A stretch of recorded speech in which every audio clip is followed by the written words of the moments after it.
What's going on, fam? I know y'all like, wait, still doing a Raw review? Yeah, I told y'all. I said at the War Games, aka Survivor Joke. I said Triple H, his number one goal was to get cats excited because we were pretty much getting ready to be on the world to WrestleMania 41. And I'm going to be 100%. This ain't no capping. This ain't nothing but the honest to God truth. From what I witnessed yesterday, outside of some of the bulljive he had on the show, Triple H did a very good job setting cats up and getting people excited for what's to come. I got to give him props. I got to give the Ku Klux Klan member props. Yeah, I know that sounds like sacrilegious out of this world, but I got to give the white supremacist props. The man was actually doing what he was supposed to do. Um, we're gonna break down everything from my perspective. The stuff that I ain't really gonna talk about is the bull jive that was on the show, but for the most part, we're gonna break down what's getting ready to pull up at WrestleMania 41. For people who was thinking that Triple H was going to pivot because of all the viewership that happened at doggone War Games, aka Survivor Joke, we're gonna get that. We're just not gonna get that right now. We will get CM Punk and Roman Reigns. Don't worry, it's coming. Don't worry. We're not pivoting from Seth versus CM Punk. That's exactly what transpired right at the beginning of the show because I was like, why is CM Punk pulling up on Raw? I'm like, and it was 30 minutes, no commercials. I was like, well, that's just H&M just basically trying to get ratings because it was so much on. You had 4 basketball games on at the same time. You had Cleveland versus the Broncos, which was a very good Monday night game. Listen, I don't really recommend folk watching the fixes in sports, but from what I was watching, they did a good job. Broncos and Cleveland, but what was being spoken in that segment between CM Punk and Seth Rollins, they're getting you like they want you ready for what's to come. I'm serious. And CM Punk was like, I've been done with Seth. Like, I've been done with you. Like, I don't know why you still worried about me. Like, I thought we moved on. Like, what the heck is you still worried about me? Why? Were you jealous? Did you really want to be in that spot? So they going back and forth about why Seth Rollins didn't team up with them and why CM Punk teamed up with him and all this stuff. And so then that's when both Jay and Sammy came out there and they was trying to hold each other off. Then you had everybody mama coming out there basically trying to get them to stop scuffling and everything. So then that's when Seth got into it with Sammy, and that turned into which became the main event, which was Seth Rollins versus Sammy for the main event. But um, that first segment, Triple H is not pivoting. I know fools want Seth. I mean, fools want CM Punk and Roman to happen at WrestleMania. It's not. It's not. Ladies and gentlemen, you can forget it.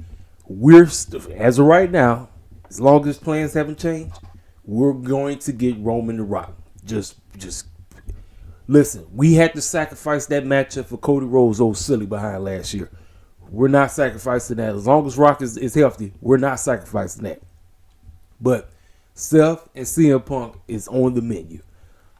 So after that, a lot of people was looking forward to the segment between Kofi and Woods. When I get there, I'm gonna get there. So we got Liv Morgan, Raquel. It was a tag team match. EO and Kyrie, and I guess EO has a shot for Saturday night main events. Ladies and gentlemen, I think EO is about to win the championship back because they lost on the show. They lost. They cheated and they lost. So I'm sitting up here saying to myself, well, Rhea is going to cost Liv Morgan. She's going to cost her. Based off of what transpired after the situation. Because she came out there basically trying to beat the brakes off of them, but they ended up laying her out or whatever. Yeah. Liv Morgan's title reign is coming to a close. I thought Liv was basically going to hold on to this thing going into WrestleMania. No. It's not. I think they want to. I guess they want to give EO another shot, but I'm like, it is what it is on that. Like I said, the title to me has been a complete joke. Like I said, when the champion's getting pinned in non-title matches several thousand times a week, why the heck should we give a dang about the championship? You know, but that's that. Let's see. Let's see. Yeah, as you can see, Drew McIntyre pulled up. Yeah, let's go ahead and talk about it. So Woods, Kofi, they out there reminiscing all the cooning they was doing for over a decade plus ago. Yes, I said it, ladies and gentlemen. I've said it before and I say it again. I'm one of the only people who keeps it 100% about the New Day. I've always had nothing but the utmost respect for all three members in the New Day, but I wasn't stupid. Each and every one of us know dang well when these cats got together, we thought these cats was actually going to be presented right. Should have known better. They got together, and for over 14 years plus, these cats got together and did nothing but cooning. Nothing but shucking and jiving. Now, it resulted in Kofi winning the big one. Yes, he got the opportunity to win the WWE World Championship by beating Bryan Danielson at WrestleMania 35. Kofi Mania was a great run and all that stuff. However, afterwards, Vince McMahon couldn't wait to get this championship off of that man because he got destroyed in under 5 seconds. So they were just reminiscing everything they went through, and then that's when they started talking about, what's going on and everything. And as they was talking about everything and all the stuff, Big E came out, and that's when the crowd went berserk. So Big E came out there and they talked about everything, and Big E talked about how he didn't want this to end. Like, he was sitting at home and he can't wrestle anymore, and he been watching them fight and all this stuff, and he don't want this to end. He said regardless of his current situation, he's going to do whatever it takes to keep these cats together.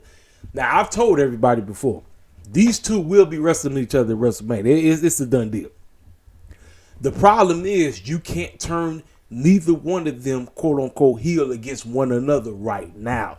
So Triple H was like, what the heck do I do? What is the best way to go around this? How about we have the two of these goofs turn on Big E? Makes the most sense, ladies and gentlemen. You want to know why it makes the most sense? Because it keeps everybody guessing. Everybody was assuming Woods was turning on Kofi. I told the world, I was like, y'all, no, they can't do that. So they pretty much blamed this man's so-called injury why they went through what they went through. Talk about Big E chose a desk job and he chose a new woman and all of this over them. So they took their anger and frustration out on Big E. And ladies and gentlemen, can we call a spade a spade? These two was ready to replace them with Odyssey Jones. But we all know what happened with Odyssey Jones to himself. And like I said, all the cooning they was doing, it is, but like I said, everybody and their mama, quote unquote, didn't see it. I was like, I wasn't really shocked. You want to know why I wasn't shocked? Because I've been trying to tell you, H knows I can't turn neither one of them, quote unquote, heel against one another. So I got to play this thing up. Ladies and gentlemen, I'm trying to tell you right now, what's going to transpire about this whole situation? Woods and Kofi are heels right now. As of right now, they are heel. Two-thirds of New Day is heel. Big E is a babyface. He can't do anything about it right now. They basically told him to get his buck dancing self out the ring. That's basically what they told him. This is going to play a huge factor into whatever they plan on doing at WrestleMania. I'm trying to tell you, it's going to be these two. This man is going to be the special guest referee. It's already a done deal. It's already done. It's like, it's finna pop off. Like, y'all know it's finna pop off. Like, but everybody online was talking about how this segment got them choking and tripped up and all this stuff. I said, man, y'all are some of the most fakest, phoniest clowns on the planet, because everybody I know was always complaining about them being stale and they can't stand this group and all of this stuff and like when they gonna change and all this stuff. Now the fact that these two quote unquote turned on Big E, they talk about they crying and all this bullshit. Like, man, look, y'all fake as heck. That's what I say. The IWC is one of the fakest communities on the planet. Like I said, all the cooning and buck dancing they was doing for over a decade plus, that's the only reason why they was able to keep winning tag team gold. And that's the only reason why they were stuck in that position. You see, I try to tell fools every day, when we come on the scene working in this company, we are not allowed to be portrayed as if we matter. I've been saying this for the longest time. Triple Big Nose, aka the white supremacist, that fool, this is how he move. Now, I know people's like, well, man, this is a great story. Yeah, I know. But again, why the heck does it take stuff like this for them to actually go forth and give us something that actually matters? It's because Triple Big Nose understand the game. He is the game. You know what song? It's all about the game and how you play it. It's all about our control in every way you take. Remember, this is the fool that wore blackface 3 or 4 times. This is the same fool that was behind that doggone shirt that my man ACH was stuck with when he was in NXT. It's the same circus clown. But you know, circus clowns, they love this goof. They love Triple Big Nose. They love him. I'm like, look, Triple Big Nose, the one thing I give him, he do know how to tell stories. I can't front on that. But he will forever be a white supremacist in my eyes. I don't give a damn what nobody say. I don't give a crap. You can sit up here and call me a hater all you want. I'm just telling you the bold-faced truth. Now with this situation, like I said, you cannot turn neither one of them quote-unquote heel against one another. So this was H's biggest way, quote-unquote, swerve. I always talk about Tony Khan being the master of the swerve. This was his swerve, no pun intended. This was his swerve to, quote-unquote, get the fans emotionally invested by having them two turn on Big E. Big E said he gonna do everything in his power because he wanted to be their manager. That's basically what it was. So, they was having a tournament for the women's Intercontinental Championship, and I think Dakota Kai is in the finals and stuff. First of all, I didn't even know Dakota Kai was back. Real talk. I was like, well, let's hope her knees can stay good. Let's hope she can stay healthy, because every time, I'm telling you, it's like one injury after another. I'm like, okay. They trying to do Finn Balor versus doggone Gunther. I don't know what is Triple H's obsession with heel versus heel. I don't get it. I don't give a dang about it. I truly don't care. That Finn Balor ran into Gunther and said the only reason why you won is because of me and all this stuff. So therefore I deserve a doggone title shot. I said, once again, we are having the champions who are the so-called tag team champions look like a dang joke, because once we pull this match off at freaking Saturday Night Main Event, guess who's going to look like a complete bozo again? Oh, that's right, Finn Balor. This is exactly why I will never be a fan of the champion version. I won't. Like I said, it's a joke. And then another thing, you're trying to make Gunther, who is a hardcore heel, come off like a babyface against Finn Balor. What the clown kind of foolish booking is that? It's stupid, ladies and gentlemen. It's stupid.